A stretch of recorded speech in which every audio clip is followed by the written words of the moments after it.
अस्सलाम वालेकुम नाजरीन, मेरी स्क्रीन पे आप वीडियो देख रहे हैं। ये बच्चा है लाहौर शहर में।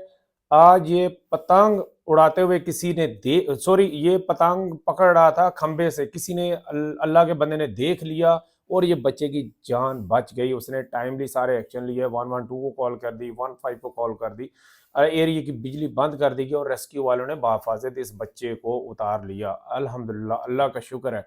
लेकिन साथ ही ये देखें कि ये जनाब बसंत का ट्रेलर है। बसंत में इससे भी ज़्यादा खौफनाक सूरत हाल होगी।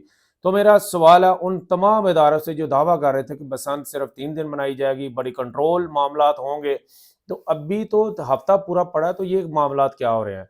और दूसरे बाइकर्स पे जो स्टिंग लग रही है, हमने भी लगा लिया। मैं बाइकर से भी रिक्वेस्ट करता हूँ, जितने लोग बाइक्स पे जाते हैं वो स्टिंग लगा लें भाई, हिफाजत ज़रूरी है।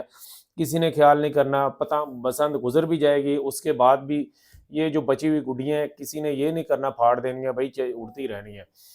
तो साथ ही साथ मेरी जितने भी मुतलका जो डिपार्टमेंट्स हैं उनसे रिक्वेस्ट है कि एसओपी पे बहुत सख्ती करें। कोशिश करें कि कोई बड़ा हादसा, कोई बड़ा अलमिया ना जन्म हो। अगर कंट्रोल का लफ्ज़ किया गया तो कंट्रोल ही हो, और अल्लाह करे कि ये ना हो। ठीक है, ऐसा नहीं है कि ये बहुत ज़्यादा लाशें गिरे तो उसके बाद ही हमने दोबारा पाबंदी पे जाना है।